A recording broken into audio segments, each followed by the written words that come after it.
bagi duit orang Melayu ni kan. Orang Melayu kita pergi kempen kat dia, okey insya-Allah pangkah. Mari yang satu lagi bagi RM10. Kempen kad selai habis. Apa lagi kau bagi AP? Kita. Ini masuk tu. Masuk sini ya. Kalau dia macam tu 5 tahun. Tak boleh. Mana kita tahu apa yang akan berlaku akan datang. Tanah tu kena ambil ke? Tak berbuah ke? Pasal jerebu. Tak berbuah setahun ke? Tak boleh. Okey ya. Wa anhu radhiyallahu anhu anna Nabiy sallallahu alaihi wasallam naha an bai'il inabi hatta yaswad. Wa an bai'il hubbi habbi bukan hubbi tu, habbi ha bagi atas. Kalau hub ni lain pula, habbi hatta yashtad. Rawahu al-khamsatu ila an-Nasa'i wa sahih Ibn Hibban wal Hakim. Maksudnya dari Anas bin Malik radhiyallahu anhu bahawasanya Nabi sallallahu alaihi wasallam telah melarang menjual anggur hingga menjadi hitam. Anda nampak masak dia tu. Melarang menjual biji-bijian hingga menjadi keras. Padi ke, dia pajak padi ke, dia nampak dah tanda keras dia tu. Jangan masa baru dia keluar apa tu, padi tu dia panggil apa? Tak ingat Melaka lah, duduk Kuala Lumpur lama ni. Padi-padi pun tak ingat nama dah. Apa? Keluar apa tu? Tak tahu, tak ingat lah. Ada riwayat Imam 5 kecuali Nasa'i dan dianggap sahih oleh Ibn Hibban. Jadi lebih kurang sama macam hadis tadi, cuma ini melibatkan bijian dan anggur tadi. Kita habiskan 2 hadis lagi ya. Kita habiskan 2 hadis lagi. Insya-Allah. Sembilan tu waktu mana? 9 tu waktu Papua New Guinea Aduh. Aku berbunyi baru tengok. Ya. Wan Jabir bin Abdullah radhiyallahu ta'ala anhuma qala Rasulullah sallallahu alaihi wasallam law bi'ta min akhika thamaran fa asabathu ja'ihatun fala yahillu laka an ta'khudha minhu syai'an bima ta'khudhu mala akhika bighairi haqq. Rawahu Muslim. Wa fi riwayatin lahu anna Nabiy sallallahu alaihi wasallam amara bi wad'il jawaih. Maksudnya dari Jabir bin Abdullah radhiyallahu anhu, dia berkata bahawasanya Rasulullah sallallahu alaihi wasallam telah bersabda, jika kamu menjual buah-buahan kepada saudaramu, yakni jual buah-buahan yang tadilah, yang dah nyata masak dia, mana dah elok lah, dah ada tanda-tanda elok dia, tanda masak dia tadi, kemudian terkena hama, bukan hama tu, terkena, kita nak panggil apa? Bukan hama tu, terkena jaihah. Jaihah ni benda yang merosakkan. Benda yang boleh merosakkan. Serangga, ribut. Jaihah mana datang benda, kalau hama ni spesifik sangat. Datang bencana dia. Bencana dia. Kena ribut ke, kena panas ke, kena hama ke, kena apa ke. Maka kamu tidak boleh mengambil sesuatu dari saudaramu itu. Tak boleh ambil duit itu. Maknanya dia jual dalam keadaan dah elok dah. Dah ada tanda masak. Kemudian berlaku datang bencana tu, Rasulullah kata tak boleh ambil. Kena tambah sikit dengan sebab, tambah dengan. Dari saudaramu itu tambah dengan sebab, kemudian tambah lagi apakah. Jadi ayat tu berbunyi dengan sebab apakah. Itu dia.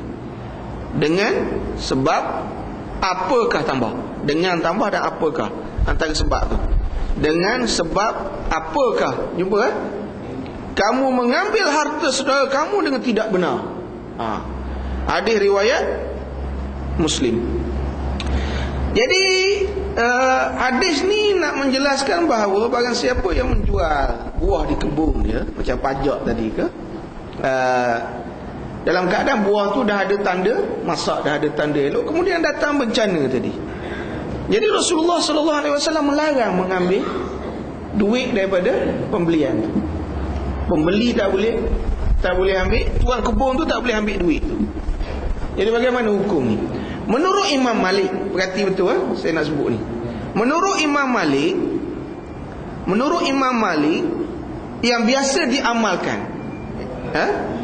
menurut Imam Malik mengenai masalah ni, yang biasa diamalkan, kerosakan yang ditanggung oleh penjual ialah 1/3 ke atas. Kebun tu kata datang ribut, mana 1/3 ke atas daripada kebun tu rosak, buah pokok tumbang apa semua. Jadi kerosakan tu ditanggung oleh penjual. Dan sekiranya kerosakan kepada kebun yang dibeli itu, yang dipajak itu 1/3 ke bawah, dia ditanggung oleh pembeli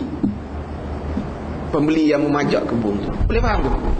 Saya ulang sekali lagi. Menurut Imam Malik yang biasa diamalkan mengenai hadis ni, katakanlah kita kata ribut datang ribut, tumbang habis pokok durian lah yang dipajak tu.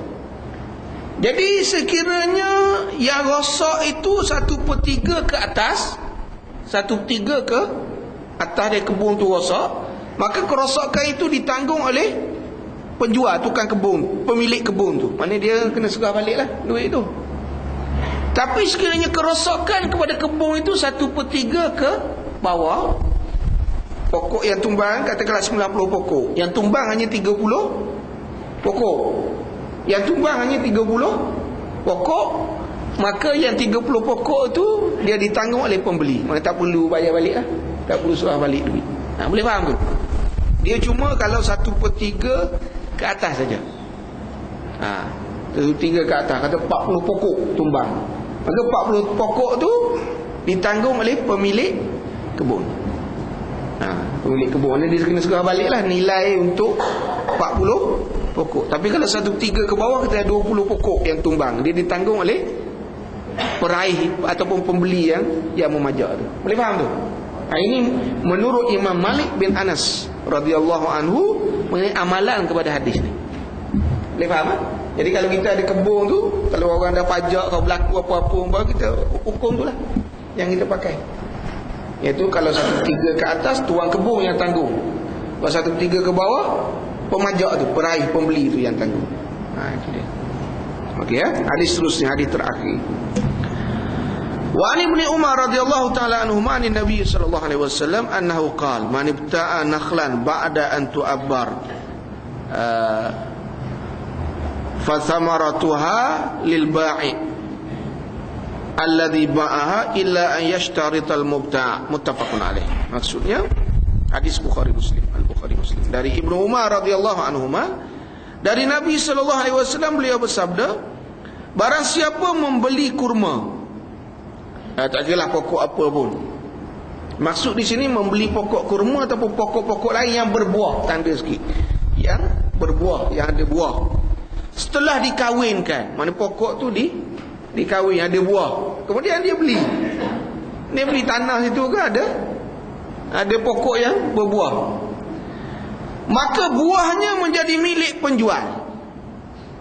Buahnya menjadi milik penjual yang menjualnya. Mana tuan tanah tu lah. Tanda itu sikit, menjadi milik penjual sekiranya itu hasil pertama dari buah, dari pokok yang dikawinkan. Sekiranya itu hasil pertama dia kawin pokok, kemudian pokok berbuah, kemudian dia pun jual. Kebetulan dia jual tanah tu, dia jual tanah tu, ada pokok dia baru kawin. Bukan dia kawin pokok tu, dia tak boleh kahwin lagi, kena simbah isik nanti.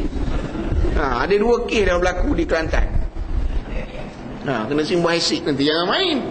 Sekarang nak balik rumah saya pun balik diam gitu je. Tak kena isik, kena air panas pun susah dah. Perempuan kita best sekarang ni. Jadi buah hasil dari pokok tu, pokok yang dikawin tu, hasil pertama dia, maka dia menjadi milik penjual tu, penjual tanah yang ada pokok tu. Kecuali jika pembeli mengadakan syarat. Jika dia buat syarat, aku beli ni pokok kamu kahwin ni, hasil pertama ni kira sekali dengan tanah-tanah. Jadi hasil kalau dia setuju tak apalah. Tapi sekiranya tak ada syarat, buah pertama tu menjadi milik penjual tu. Kalau tiap-tiap kali berbuah dapat kat penjual, beli buat kepala otak apa? Maksudnya hasil pertama dari buah yang dikawin. Itu maksud. Dia letak benih elok ke umpamanya, benih dokong elok ke, ada 5 pokok, dia pun jual tanah tu. Itu hasil pertama dia nak jual tanah tu, ada buah tu, pokok tu sekali. Itu hasil pertama dia. Jadi dia berhak atas hasil tu. Pasal itu hasil pertama dia. Hasil pertama dia. Ada pun hasil seterusnya tak adalah. Kalau tiap-tiap kali hasil dapat, dia beli buat kepala otak apa, tanah tu baik tebang. Dah hasil pertama dia. Kecuali kalau dia letak syarat. Wallahualam. Untuk baki seterusnya, bab seterusnya kita sambung akan datang insya-Allah. Jadi panjangkan umur ada sebulan lagi sebelum apa ni? Ada 2 kali lagi lah sebelum Ramadan.